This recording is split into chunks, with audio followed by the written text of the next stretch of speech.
ko mu gihugu ca Kenya uretse gukora ivyo bindi nsanzwe ngurisha amaterefone. Kumenyana n'uyu ntivyari vyoroshe, yaragiye nk'uje kugura telefone, uko twagiye tuvugana buke muri telefone, hari ukuntu vyanjemwo nyene niyumva ati uwundi nomushikiriza ico kiri ku mutima, ico niko ndiyumvira nivyo mfasha. So ca mpitamo kubigerageza.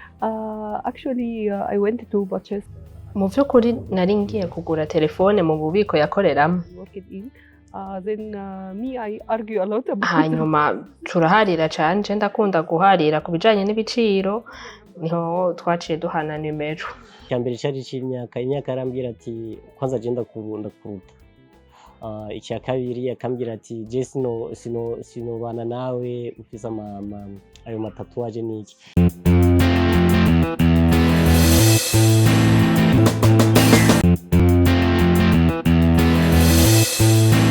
Hari inkuru nyinshi z'urukundo zitandukanye z'ukuntu abantu bahura n'abakunzi babo umunsi wa mbere urukundo rwabo rukagera kure. Uyu munsi tugiye kugaruka ku nkuru itangaje y'umuririmvyi Fabby Tozzy n'umukunzi wiwe Rahima Mustafa, ubu bamaze kubakana imbere y'amategeko. Umuririmvyi Fabby Tozzy ni umusore avuka muri komine Rumonge, asanzwe azwi mu muziki w'u Burundi. Uzigore jideze ubu yazanye umukozi mushasha.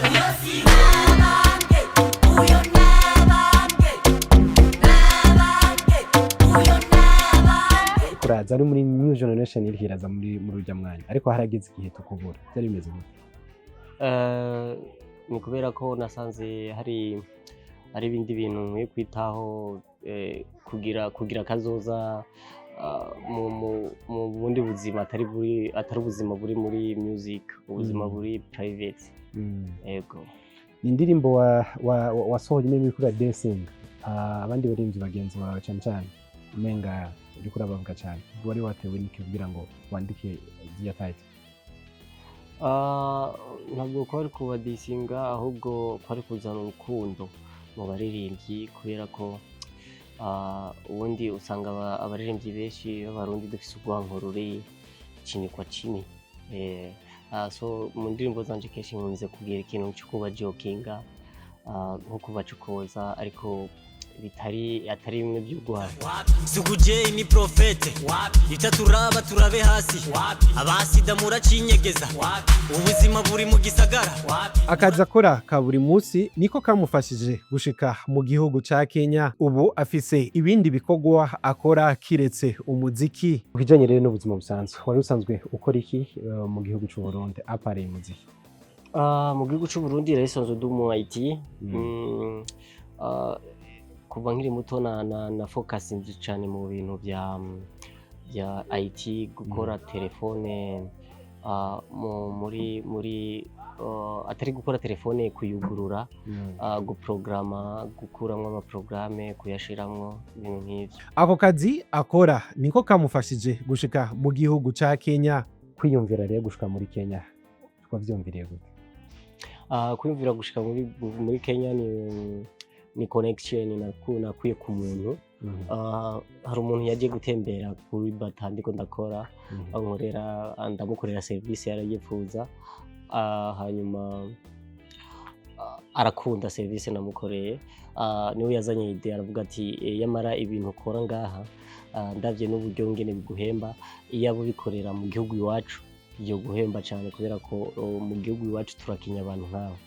Urashitse mu gihugu ca Kenya, n'ahantu utarumenyereye, ubuzima bwagenze gute? Ubuzima bwari bugoye cyane kuko nta mugenzi, nta nshuti, nta muntu nari mfiseyo, ariko byaranyoroheye kubera ko igikuru nasanze kimfasha cyane rwari ururimi. Kugira ururimi, kumenya gukominika n'abantu, kuvugana nabo, nibyo byanyoroheye gato, ariko bigitangura nkishika byari bigoye cyane. Mu nyuma ic'umuziki ntiwakibandanije? Sinabandanije umuziki.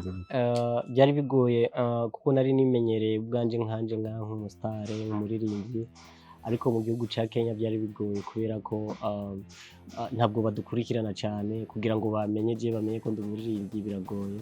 So byasaba yuko manza nkibagirwa yuko ndi umuririmbyi. manza nkatangura nk'umunyagihugu asanzwe. Igihe yari mu gihugu ca Kenya niho yahuriye n'umukunzi wiwe Rahima Mustafa. Kumenyana n'uyu ntibyari byoroshe, amfite nibaza ko twahuriye mu by'akazi nyene, kuko mu gihugu ca Kenya uretse gukora ivyo bindi sanzwe ngurisha amaterefone. So yaraje ku kazi, aje ku kazi yaraje nk'uje kugura telefone. So kugura telefone kwiwe kwasa nuko agiye kuva kuri telefone ntoya yakoresha ashaka gukoresha nini. So yashaka kumenya nibiki bikuru biri muri iyo telefone, ibintu bikuru biri muri iyo telefone byotuma we ayigura. So je narakoze ko nshoboye kumusigurira, ndamusigurira byinshi. Ico gihe yamaze nk'amasaha 3 ndiko ndamusigurira, ariko mu nyuma byarangiye ataguze telefone. Uretse kugura telefone gusa kugezana n'uwo munsi narigera ngurira n'amayekuteri. Aho cyari cy'amatelefone musanzwe muhuriyemo. Nta by'urukundo byari bwaje. Nta by'urukundo. Byagiye biraza gute iby'urukundo? Iby'urukundo byaje mu nyuma, igihe twagiye tubandanya tuvugana, agenda ambaza ibintu byose bijyanye gusa na tekiniki ya telefone. Ko je naramusigurira kamwe ku kandi, nkamwereka aho bitandukanye. Uko twagiye tuvugana buke muri telefone, hari ukuntu byanje mu nyene niyumva ati ubundi no mushikiriza ico kiri ku mutima, ico niko ndiyumvira nibyo mfasha. So camikamo kubigerageza. Rahima Mustafa avuga yuko umunsi wa mbere amubona ntiyiyumvira ko bokundanye gushika aho babana. Actually, I went to purchase. Mu vy'ukuri nari ngiye kugura telefone mu bubiko yakoreramo. Then me I argue a lot about. Hanyuma turaharira cyane, je ndakunda guharira ku bijanye n'ibiciro, niho twaciye duhana nimero. In case of anything I will connect you, but I wasn't actually like the price. Hanyuma ndamubwira nti kumbure nzoguhamagara hagize gihinduka, ariko ikibazo n'ukuri nticari ikibazo c'ibiciro. Ari nkuko nshaka, ariko simfise amakuru namwe kuri we, nta n'izina ryiwe narinzi, nta kintu na kimwe narinzi. Mu nyuma twaciye dutangura kuvugana cane, ariko hanini byari bijanye na telefone. Mu nyuma yego arambaza, aravuga ikiri ku mutima. Hari mu kwezi kwa Kigarama. Fabby Tozzy avuga ko mu byamugoye cyane ko ari kugira ngo amwumvishe ko amukunda, kuko uwo mukobwa yari asanzwe amurusha imyaka. Ikindi naco atigeze akunda n'ibishushanyo byari bishushanyije ku mubiri wiwe, ari byo bita amatatuwaje. Uramudira igihe kirekire arabikwemereye. Wakoresheje iki unayahe majambo wamubwiye? Onje ndamubwira mu bisanzwe nta makode menshi yari afise, gusa amakode menshi yari afise yo kuntandukanya nawe, kanyereka ibintu bishobora gutuma je nawe tudashobora kuba kumwe. Aho cari nk'igihe ati wewe amatatu, ufise amatatu menshi, ufise amatatu y'imisaraba. Je ahubwo umenga we je ndakuravye umenga nta n'ubwo uri umuzima. Ibyo ibintu ukora wewe nivyo abamizima bakora, naho duhuriye. Nkarabona mwindi mico. Ibintu byose byari bimeze neza, gusa we kwanza icambere yari afise cari c'imyaka yuka kuruta. Icambere yari afise cari c'imyaka, kujya nyene umubwira ati andusha imyaka 5. So icambere cari c'imyaka, imyaka arambwira ati kwanza je ndakunda kuruta. Icya kabiri akambwira ati je sinobana nawe ufise ayo matatuwaje n'iki. So ivyo byose je n'ibintu nategerezwa gukora uko nshoboye nk'umuhungu, ntabivana mu nzira. Ayo makode yose narayakuyemwo nayanurokinga, birajya mu ngiro. Kuganira cyane nawe nivyo vyampaye icyizere ko nomwemerera tugakundana. Umunsi wa mbere tubonyana twahuriye ahakorera, ntabeshe sinari ndavyiteze, ko nabikubwiye bazi namubonye afise za tatuwaje, ariko sinavyitayeho cane kuko nta kintu na kimwe narinzi kuri we, sinarinzi nimba yari yubatse canke atubatse, na jewe ntiyarazi yuko mfise umuntu canke noba na jewe ngize mariage, ariko tumaze gutangura kuganira cane, ego naciye ntangura kubona aho biriko biraja. kuva mu bihugu bitandukanye bifise imico itandukanye nivyo vyabaye imbogamizi mu rukundo rwabo. Byari bigoye cyane nta nubwo byari gukunda. Tukiri muri fiançailles ndibaza tukiri muri fiançailles nta n'ivyo gukorana ko byabaho. Just yari Nubwo duhuye twaricara tukaganira, nta ibyo bintu ngo by'amabizu biki, nta no gukorana ko byabaho. Ikintu cyonyine nibaza ngira turi muri fiançailles nashobora kuronka yari hug, guhoberana gusa byonyine. sometimes ntigeze kumubwira ati tugerageze rimwe canke nk'umurara nabigerageza ariko ntibyakunda. Yageje uko nshoboye ntibyakunda kuko we yaguma ahagarariye ku kintu kimwe gusa, dutegerezwa gukora mariage kwanza. kaburara ukajya mu gatekereza, uwo mwanya uratekereza ukavuga ati reka njyame nigunge, ariko nta kibazo, ikiza hazoshika hazogera. ntivyari inzira y'amajambo gusa, yarahuye n'intambamyi zikomeye, harimwo inkwano nyinshi yasabwa iwabo n'umukobwa kugira ngo bashobore kumumushikiriza. Ico gukora ubukwe ni kubera ko urumva ko nk'umurara narasatira cyane, ariko we yambwira yuko dutegereza gukora ubukwe. So ico gihe niho niyumvira ati none ubundi bwo dukoze ubukwe wagwana. Ca ndamubaza bivanye n'imigenzo n'imico yabo, arambwira ko bitegerezwa kugenda kuruko. Uwo mwanya byasaba ko ndaba uburyo mfise yuko bubinyemerera. Ndashima uburyo nari mfise ntabwo bwari bunini cyane, ariko nubwo yuko narashoboye gushikana 80% y'ivyari bisabwa. Vyari nk'ibiki n'ibiki? Mu mico yabo, afite mu mico y'abamizima, umukobwa niwe avuga inkwano yiwe, bijya byo kuja kuvugana n'abavyeyi biwe, abavyeyi bagira gukonfirma gusa, ariko bo baba bamaze kubivugana. So wewe niwe turiko turavugana, yasaba seti y'inzahabu. Seti y'inzahabu abarimwo amahereni, amasheneti, impeta. Nawe umwana wo mu Rumonge yibira muri kimwe karakora amaterefone. Nanje ndumurara ndaho. Kwanza umuntu asavye seti y'inzahabu, jeje nyubwanje sinigera ndambaye inzahabu, nta nivyo nigera niyumvira, nta nivyo ninekereza ngo je nambare akantu kangana uko miliyoni wapi. Byari bigoye, ariko naje nza gusanga ari ibintu bisaba yuko ufokasinga, ariko ca ndamubwira ati turashobora kugerageza tukagura 3 canke 2 muri ivyo. Arabinyemerera ambwira bizobideni, ibindi zocaheranye. N'uno musi nacaheranye, ariko rero ndacaheranye, nashoboye muri ivyo byose nashoboye kuramwo 3, ariko ibindi ndacaheranye. Turacavugana ngene nzogenda ndagura kamwe ko tugenda dutera imbere. Ubu bafise indoto zikomeye zo gutera imbere no kwagura umuryango wabo.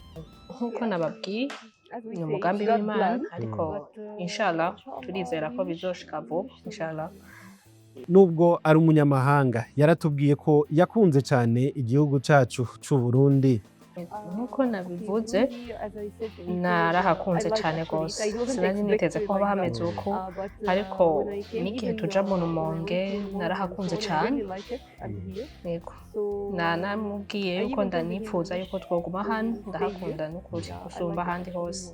Yego, ahantu ni heza, abantu n'abana beza, n'ukuri ni ibintu vyiza cyane. Abavyeyi bamwakiriye gute? Abavyeyi bamwakiriye neza, baramwishimiye cyane. Gusa ku bavyeyi ngira nibaza ko challenge baronse cyane yari yuko batumvikana. bisaba yuko umwanya wose baganirira bariho mbandi abafite ibintu byinshi ashaka kubavugisha, ashaka kubateresha inkuru, nabo bashaka kumuteresha inkuru, ariko rero ico cabaye ikibazo. Nihe inyungu no musufise kuba muri kumwe? Fabby wa kera, Fabby ubu atari kumwe n'umudamu.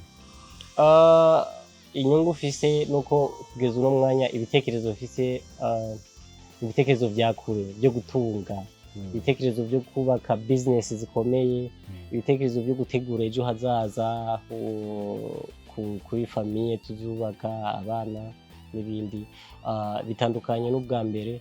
Ubwa mbere igitekerezo kinini cyane nari mfise cyari umuziki. Mfise umuziki gusa mu mutwe cyane kurusha byose. No munsi uyu munsi novuga yuko mfise kugabura hagati y'umuziki n'ubuzima busanzwe 50%. Hari abantu benshi usanga maybe ashobora kwemera gukundana n'umuzungukazi kugira ngo aronke amahera, aronke uburyo, benshi akaba ari nk'inzara bibateye, amanya ashika ku byo ashaka gushikako akamuheba. Biramaze gushika. Icyo nosigura kuri ico nibaza yuko kuri jewe bitandukanye, cyane kubera ko ico gihe aba ari umugore akurusha amafaranga. Ico gihe aba afite amafaranga menshi, ariko kandi hari bijya bitekerezo byacu usanga twishiramwe yuko buri muntu wese afite urukoba rwera aba afite amafaranga. Jewe umugore ndamurusha amafaranga. Sinibaza yuko mumaze gukoresha mu mafaranga yiwe, sinibaza ko noba maze gukoresha nk'ibihumbi 100. Ndamaze gukoresha mu mahera yiwe, ariko sinibaza ko nshobora kuba maze gukoresha n'ibihumbi 100 by'iwiwe mu mafaranga yiwe.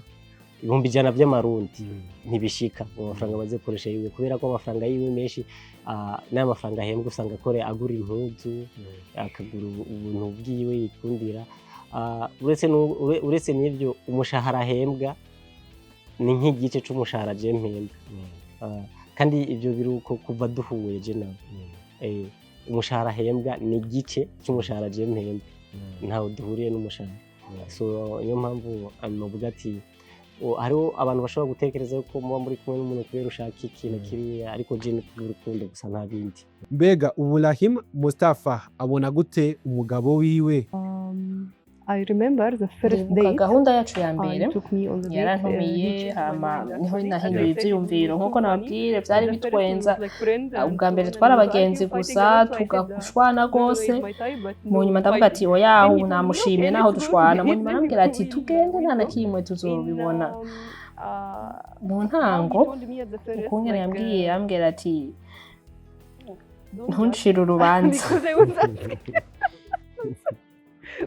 kuko narakunda kumubaza cyane kubera ko ayo matatuwaje kubera ari nyinshi. Mu nyuma arambwira ati nukuri ntuncire urubanza. Nanje narakunze ukungene twiyumvira kumwe, tuvyumva kumwe.